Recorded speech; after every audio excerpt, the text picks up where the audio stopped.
A sequel to the prequels, but a prequel to the originals. So And this is a like prequel to the parody. prequel. It's a prequel to that, but a sequel to that. So it may be a sequel to the prequels. So we're going to be doing a review of Andor, the first 3 episodes. Andor is the new Star Wars Disney Plus television or show series, whatever they call it nowadays. They don't call it TV shows anymore. They call it series. That is starring Diego Luna. That's how you say his name, right? Yeah. Yeah. As the character from Rogue One. And this is a prequel to that movie. So we're going to find out more about him, I guess. And I've seen the first 3 episodes. They're out there for you can go see them now if you like. Nick has seen them, and we wanted to talk about it for just a few minutes. We both know that we've both seen it, but we do not know what our thoughts on it are. I wanted to get a live reaction to those. This is going to be, more or less spoiler free. Yeah. We're not going to be spoiling anything here. We may say we're going to talk about it, but I don't plan on I don't really know if there's anything really big to spoil in these first 3 episodes. But we're not going to spoil the show for you. So Andor. Star Wars Andor. I don't think it's not Star Wars Andor. It's just Andor, isn't it? Or is it? No, it's literally just Andor. Yeah, okay. So Andor, prequel, Rogue One, which was the prequel itself. Yes. Prequel. Well, sequel to the prequels, but a prequel to the originals. So and this like is a prequel to the prequel. It's a prequel to that, but a sequel to that. So it may be a sequel to the prequels. Who knows? Lots of quills. So Nick. Yes. I'm curious to know what you thought of Andor, since I have absolutely no idea. And I know you are a huge Star Wars fan, but you've had conflicting feelings, Star Wars and the fandom in the past few years. Yes. Tell us your thoughts on Andor, the first 3 episodes. Well, this has come as no surprise. I have become very nonchalant with my views. This is that word, nonchalant. I've been basically very open about my Star Wars fandom in the last few years. After Last Jedi, it's been a complete downturn of a mess of situations. So I've kind of fallen off the Star Wars hype train for everything. I'll watch it, but I'm like, every new product that comes out for Star Wars, maybe outside Mandalorian, has been utter garbage. So I'm not a huge fan of Rogue One either. That's just how I stand. I like the last hour of it, but I'm not a fan of it. So I went into this Andor, which is written by the same writer that's, has Diego Luna in it. It's a prequel to a sequel to some kind of, love for different whatever. director though. Didn't Gareth Evans do it? Yeah. Well, it was Gareth Evans and then or Edwards or one of the Edwards, two. yeah, And then, Edwards. Edwards. And then Tony Gilroy took over because there was a big mess or whatever, and they kept Gareth Edwards on there just as a a shadow director at that point. But I didn't know that. Okay. Yeah. Tony Gilroy was one of the writers, came in and kind of cleaned up all the mess that Edwards had made. So, my interest in Andor was not really there because I don't really like Rogue One that much. So I asked you like yesterday or I don't know, a couple days ago, whatever it was, if we wanted to talk about it, going in first 3 episodes, if we don't like it, we don't have to talk about it again. And so the first 3 episodes released, and it's pretty damn good, to be fairly honest. It's a lot more entertaining than I was expecting. It's not perfect. I think some of the backstory of Cassian Andor is a little rote and kind of in the vein of, I want to say, like Horizon Zero Dawn, which is kind of that world. I think this series has potential. Now, whether it actually fulfills that potential in the next 22 episodes, I can't tell you because we only have 3 episodes because there's gonna be 12 episodes per season. Yeah, that's what it's gonna be 12 episodes this one instead of the 8 that they've been doing. Wasn't Mandalorian 8 or 10? Yeah, it was like 8 episodes or something. Yeah, some small amount. But if they're going the route they're going, and they keep the pace and passion, they keep Tony Gilroy as the writer, which it looks like they're doing, this series could be something truly special. Now, I don't know what you think, Jacob, but I think this is a return to form because the whole big problem with, and I've heard this through many people I listen to in podcasts and YouTube and stuff like that. The problem with Star Wars is not the fact that we've had like The Last Jedi, which is trying to be a little different. It's the fact that they don't expand upon anything. Everything's kept in this like contained space. Skywalker or nothing. Yeah, it's like, oh my god, here's another fucking Skywalker. Like, I love the Mandalorian, but I didn't need to see Luke fucking Skywalker in another thing. Everything relates to the Skywalker family somehow, yeah, and some way. Baby Yoda is fucking a Yoda figure. I mean, I love Yoda's my favorite character in Star Wars, but I didn't need, even though the Baby Yoda is cool and cute, I don't need a fucking Grogu. I need something different. I want Mandalorian to be something different, and it just isn't. And this is, even though it is dealing with characters from Rogue One, there is enough here that feels different, that it feels like a Star Wars show that is doing something different. Now, like I said, if it doesn't keep up the pace, I'll have a completely different tone by the end of the season. But they build those characters that they've created, you know, Stellan Skarsgård. Yeah, Stellan Skarsgård. Yeah, Papa Skarsgård. Yeah, I call him Pennywise's daddy, you know, that type of thing. But as long as he keeps the pace and just does something different, which is, Tony Gilroy is a great writer, so I give him a lot of hope and credit. But yeah, I really love the series so far. I think it's a great start, and it leads off the third episode leads off of like cliffhanger, and it makes me want to watch the next episode. So unlike you, Boba Fett, where you had 2 episodes that were Mandalorian, you've actually piqued my interest. So. Boba Fett. Oh, you mean the Mandalorian season 2.5? Yeah. Yeah, exactly. Boba Fett was terrible. Yeah. That's how I feel. Well, I didn't think Boba Fett. I really like the Mandalorian, by the way, everybody. I didn't think Boba Fett was terrible, but I thought it was just vanilla. And it was just like, this is a waste of my time until the last 2 or 3 episodes. Then it became Mandalorian. Like, well, that's the problem. Like Obi-Wan, everybody was looking forward to Obi-Wan, and then they just did a fucking Lone Wolf and Cub story again. I fucking hated it. I did not like Star Wars Obi-Wan. I thought Boba Fett was better than that. Boba Fett disappointed me because it was Robert Rodriguez, and I was really excited about that. But it didn't work out. Until that was it just seemed like a backdoor pilot for the Mandalorian, but the Mandalorian's already a thing. But we're talking about Andor. So good to hear that you liked it. Happy to hear that. I know that you really enjoy Star Wars, so it's good to hear that you've got some more hope in Star Wars and not just the Mandalorian. It doesn't all rest on his armored back, at least for these first 3 episodes. For me, I watched this show just this morning. I binged, I guess, all 3 episodes back. Yeah, I think it was a solid start. I can't say that I'm like, I'm not as hyped about this as I was the Mandalorian. 3 episodes into the Mandalorian, I was like, fuck yeah, this is the shit. This is my shit. But I am pleasantly surprised how invested in it I am up to this point, especially given the fact that, and you can look at this as a negative, it could be a positive moving forward. Not a lot is happening. This is a slower, so far, this is a slower story, but it's going to be a longer season too. Yeah.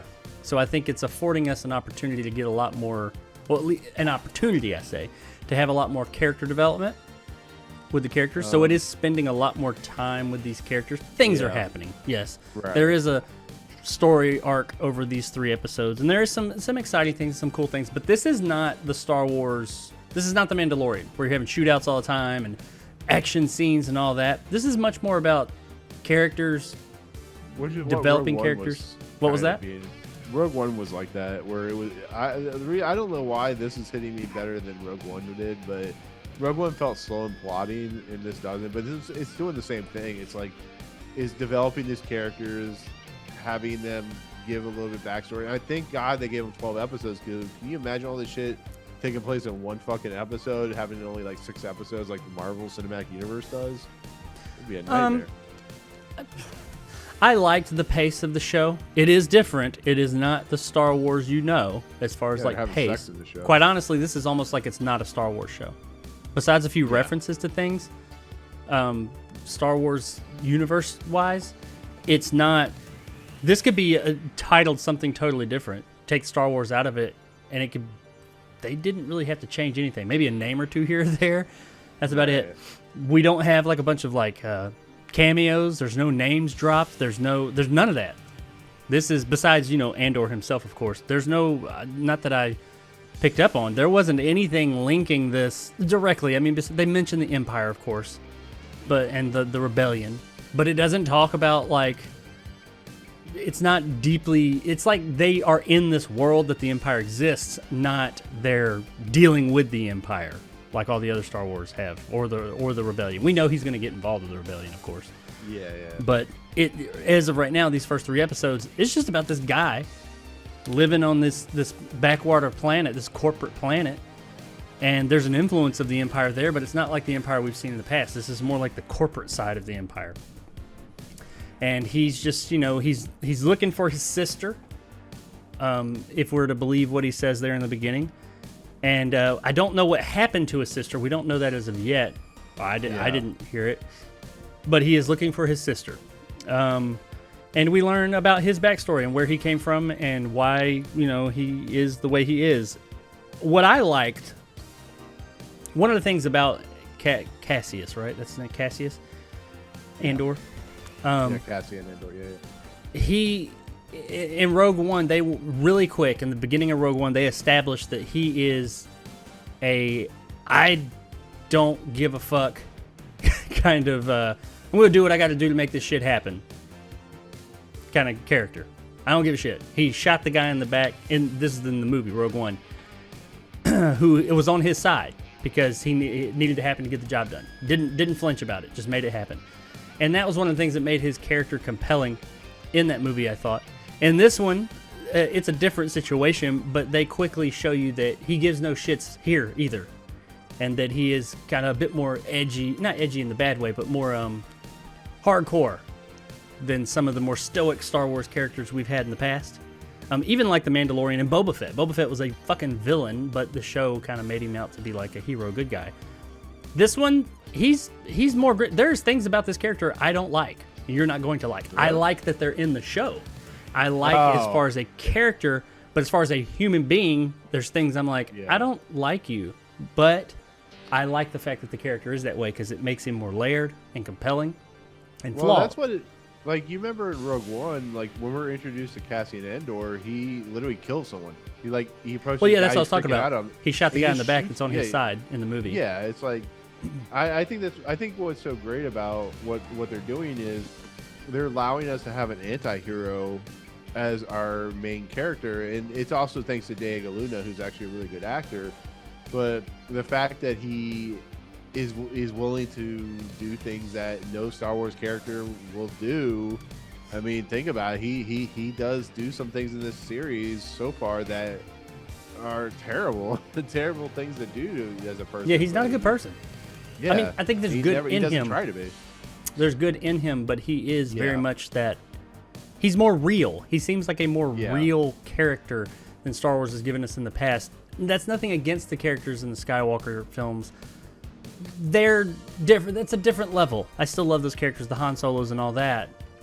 But this is a much more grounded, much like Rogue One was. It's a much more darker, dour, grounded. Yeah. I think they called Rogue One, like they said, this is a war movie. And, I can see that. This is, I'm not going to say a war show, but this is a different feel than what we've gotten from Star Wars in the past. And that about it, I really liked. I love the look of the show. This show looks fucking fantastic, by the way. Just looking at it. The visuals of it looks fantastic. And it's not all special effects. It looks fantastic. The special effects look really damn good. But the locations, I'm pretty sure, I could be wrong here, this was not shot on that digital background thing that they use for the Mandalorian. That looks good too, but it's still that's a set. They may have done a few shots on the it's called the volume. They may have done like some of the backstory stuff there, but for the most part, like Rogue One, it feels like it was on actual sets, wherever they filmed it at. It's real locations, real tangible things, and nothing is ever going to be able to totally replace that. And you feel it. These are real things that were built. I mean, there's CGI. There is. But these are real houses or huts or whatever they're walking into. It's a real place that they're at, and you feel it, and it looks great. And I really like the world that they created here. How it's kind of dark and dingy. He lives in that. In episode 2, when they go down to that like skeezy part of the neighborhood when they're chasing after the Boba Fett's assassin chick, that area they went to. This isn't that because this is more of a seems like a backwater planet. But it's like that vibe. It's like, ooh, this is that skeezy part of Star Wars universe that we never see. That's what we're getting here, I feel like. And also we see like how that world works. Like I said, the Empire is an influence here, but not the Empire we've known. It's been like we've seen the military side of the Empire all this time. Now we're seeing like the corporate side of it. We've got like a bunch of the villains so far are like corporate guys that work for a company. The company is the Empire, but it's like a branch of the Empire. And they don't even look the same. They look similar. Yeah, but, it's weird, but it's kind of cool. But it's fresh. It's new. And that's what I really liked about the show. Or the series. And this is what Star Wars needs. I love The Mandalorian, but The Mandalorian it's Star Wars. This is what Star Wars needs to thrive. Something new and fresh and different. Yes, we kind of got that with The Last Jedi, but, that didn't work out for everybody. We're not going to talk about it, Nick. Damn it. No, I liked The Last Jedi, so did Nick, but a lot of people didn't. And one of the biggest things is some of the changes they made, even though everybody said, you need to do something new. I don't like it, blah, blah, blah, blah. Well, they did something new here, but apparently this was that right kind of new, because I think this is hitting with more people. I liked the characters. I don't know how you felt about them, but the characters all seemed real. I mean, they seemed like real characters. Yeah. They didn't seem like caricatures. They seemed like characters. They seemed like real people like that live in this fantastical place. And everybody I thought did. There were no like corny. Star Wars has always kind of had that hokey dialogue and that corny kind of performances. And that's fine. Yeah. That's been its thing. It was modeled after the serials of like the 40s. And that's just what they did. And it worked. But here it has none of that. It's all very earnest, acting. It feels like an actual it feels like an actual tangible product instead of, hey, I'm your father. And there's some performances going on here, genuine performances. And I thought everybody did a really good job with that. There's no what's the lady in The Mandalorian, the mechanic? She was in. I know what you're talking about. She's in Clerks 3 as well, but whoever she is. Oh, Amy Sedaris. Yeah. I like her character in The Mandalorian, but she's kind of like over the top and and all that, and just kind of goofy. And there's none of that. None of that. This is much more serious and dour. There's a little bit of humor, but it's none of that goofiness. This is all like people coming in and like acting their asses off. This is like they did multiple takes. It's not like first take. There you go. I thought they all did a really great job. Now, the story takes a while to develop, in my opinion, over the course of 3 episodes. And maybe it's because I'm used to this more like 8, maybe 10 episode structure that we've had in a lot of shows here recently, these types of big shows, to where things move at a little bit more of a brisk pace. And this one's being given a little bit more area to breathe with 12 episodes. Yeah. And that could be great. By the end of it all, I could be like, that worked. That got me much more invested in these characters. Because since they aren't caricatures, they're actual characters that we do want to care about, I think that is what they need. They need that time to breathe so that we can get to know them and relate to them. So that could be a good thing, but it does take some time. We do have like a little story that's going on, and we're following it. It's mainly about, and this isn't a spoiler, it's mainly about Andor. Something happens in the beginning, and there's some people that are after him. And the rest of those 3 episodes are pretty much him trying to figure out how to get off this planet and just go live a better... This isn't him trying to go join the rebellion and all that. We'll get there, I'm sure. But this is just about him trying to get off this planet and survive. And go live somewhere else. That's it. And I liked that. I liked how it kind of showed that whole thing happen. There were a couple of moments, while it didn't for me at least, I didn't see a lot of member-berry things. There was a couple of things. And I am worried. There's 1 or 2 things that I'm like, are they going to make that how we get that thing later on? Are we about to get an explanation like Han Solo's gun and his name and stuff like that? We don't in the first 3 episodes, but there's a couple of things. And if they do 1 or 2 things, whatever, but that's not where they're at yet. But there's a symbol, and maybe my Star Wars lore is a little bit off, that I see in something, and I'm like, is that where the symbol for that thing comes from? Oh, but yeah, remember that was in like the prequels and stuff like that. So like that's you're right. Yeah. Okay, so that's already okay. So that's why that symbol's there because it's part of that. All right. The the thing they promise is that they won't rely on Easter eggs. It'll be more of its own thing. I mean, Mon Mothma is going to be back in it. So, and whoever Forrest Whitaker played, I can't remember his character, but he's Saul supposed to be back Guerrero. Yeah, Saul. Yeah. Thank you, Saul Guerrero. Who's I got one in, like right. the video game. But they're supposed to have like other characters from the like other movies come back. Maybe Jimmy Smith will pop up or something like that. But they're not gonna do like what they did in Boba Fett. Just have like or Mandalorian have like his thing from his gun from the holiday special or something to show up. It's just here they're more focused on like how does Andor get to the rebellion at some point. So that's what I hope. Until episode 11 when Mando shows up with Man, Grogu. 6 of the episodes. God, that'd be so weird. Well, especially since this is a prequel and all that. But whatever. Yeah. Could have Boba Fett will show up. Anyway. This is. I'm not going to do like a blow by blow on this. This is more of just our overall thoughts. Yeah. Our villain of the episode, or the 3 episodes we have, the guy they build up to be a villain. At first, I wasn't really feeling him, and by the end, I'm not like in love with him, which you're not supposed to be in love with the villain. But he's not like Darth Vader levels.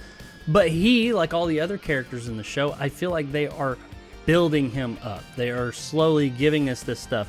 This is not something that, like, in one episode, you're suddenly going to love a character. This is going to take a few episodes for you to get to know these characters, which some people will say, man, that's slow. And it is. It is much slower. It's a slower burn of a show. I was never bored, though. And some people, that's a negative. I get that, because it's not so fast-paced and, like, I think in the second episode, there's no action-y scenes at all. No, and the first episode, there's not. I mean, there's a scene near the beginning. I wouldn't even call it an action-y scene. It's an event that happens in a scene. It's not really until the end of the third episode that we get any kind of like shooty bang bang stuff. But I feel like if they continue to develop characters this way and give them time to breathe and still tell a compelling story, by the time we get to the end of it, it will make all the decisions that these characters make and all the things that happen to these characters so much more impactful. Like, we could get to the end of this show and it could be like you truly are invested in these characters and who they are. I mean, like, this villain, I hope that they build upon him more. I like an idea of where I think he could go, where he could rise in the ranks, and he started out as kind of this corporate guy. He could be cool. Right now, he's just kind of, a guy who's kind of heading up the search for Andor. But, we do see the very beginnings of how he maybe got in. We don't know for sure, but how he's going to get into the rebellion. And we don't see anything beyond that. These first few episodes are really just about him on his, I'm not going to say home planet, but where he's at now, and him trying to get out of the situation. And, it's just a slower burn for me. What did you feel like it was as slow as I did? I mean, I keep talking about that. How did you feel about that form of storytelling? It's definitely not fast paced. So I'll give it that much. It's not, Boba Fett or Mandalorian at the very beginning where he goes and wreck shop on that whatever snow planet it is. But it's definitely taking its time. It's definitely giving a lot more time to do its thing. And like I said, we have to wait and see how it plays out. But I don't think it's like too slow, but I think it does slow down. It is definitely not a. Well, that's what I say. I don't think it's too slow. Yeah. But it is, especially when compared to other Star Wars properties and other Star Wars series that we've gotten, Mandalorian and whatnot, it is much slower. It is a different thing altogether. Just know that going into it. But yeah, I'm digging it. I can't say I'm looking forward to season or episode 4 and moving forward. I am on board with this because and it's just kind of a Disney thing overall, but Star Wars too. Star Wars and Disney, besides The Mandalorian, I just have not been blown away or even mildly excited about anything. I mean, Boba Fett came and I was, and then I was just like, until the Mandalorian parts, unfortunately. Fortunate for Mandalorian, I guess, but so I just, going into this, I was not excited. You actually messaged me and said, hey, are we going to talk about this? And I was like, When's it come out? And right. I was like, okay, I guess I'll watch it. I'm doing something, you know. I think I got to feed the dog, but yeah, I'll try and fit it in, you know. But so I was pleasantly surprised in watching this that I was having a good time with it. I was more interested in this screen, what it was playing on, than this screen over here that I was doing something else on. So that's I was interested in the show, and I'm very interested to see where it goes from here. It is. I see it could go both ways, though. I could see that it just kind of it's something. While I'm okay with the pace that it has right now, and I'm okay with it maintaining a slower burn pace, something does need to happen. We need something to kickstart this overarching thing. What is, because I don't right now. Of course, we know that he is going to get to the rebellion, but what is this show? These 12 episodes. What is the thing? The overarching narrative? What is the purpose? And right now, I don't know that. I just know he was trying to get away from these people, and stuff happens. I don't want to ruin it, but that's not the purpose of the show. That's not going to be the overarching narrative of the show, is that he's trying to get off this planet. I'll just say that. So is it going to be for him to join the rebellion? I'm hoping for something a little bit more than that, because I already know that. So that's what I'm asking for from the show. Give me that thing so I know what are the stakes for this season. Or for this, is this a limited series or is it just a series? Have no, they said? I mean it's limited. It's only 2 seasons, so it's. So they've already said it's going to be 2 seasons. That's it. Yeah, 12. Yeah, because they're doing 1 year or 2 years for this season, then they're jumping 3 years in the next season. So it's gonna be real. It's gonna be only 2 seasons. Okay, well, good. So they have a story that a beginning, middle, and end that they want to tell. Okay, cool. I'm happy to hear that. Well, I want to know what that overarching story is. I want to know what Andor is going to be doing, besides just going to the rebellion, because like I said, we already know that. But yeah, I'm excited for it. I think that if you're a Star Wars fan, if you go in with an open mind, and if you've been kind of stale on Star Wars, you've been kind of like, it's Star Wars. This might be something to rejuvenate the franchise a bit. I don't think every story in Star Wars does not need to be this. We still need some of that, 1940s serial-esque Star Wars. That's what made Star Wars so popular. But I think that this was a good direction to give us a palate cleanser, a new look at Star Wars in a different way to see things. And I'm excited to see what happens in the remaining 9 episodes. Yeah. Agreed. But you got anything else to add to this? No. If you're on the fence about it, check the first episode out, and that'll kind of, if you like it from there, watch the rest, because I definitely think it's at least worth the watch for the first episode to get your. I'm gonna add something to that. If you're on the fence about it, this is kind of tough to say to somebody who's on the fence about something. Watch more than the first episode. Watch a little bit more, because I do feel like I've only seen the 3, so I don't know what happens in episode 4 as of yet. Some people got early copies of that, and I have not. There is a bit of an arc, I suppose. There is a conflict and a resolution that you get between episode 1 and 3. I mean, that it could continue past there, but there is a resolution you get. So I would suggest watch those, because episode 3 does end on. It gives us a resolution to something, to a degree at least. Like I said, it could continue, but it leaves it open, and it opens up a whole new world or universe. And makes you wonder, okay, what's next? What are they about to do? What's going on here? And that is episode 3. The end of episode 3 was the one that kind of made me say, I want to know what's happening next. I mean, episode 2, it was just like, oh, I just click right here, I see what happens next. But now I am kind of like, oh yeah.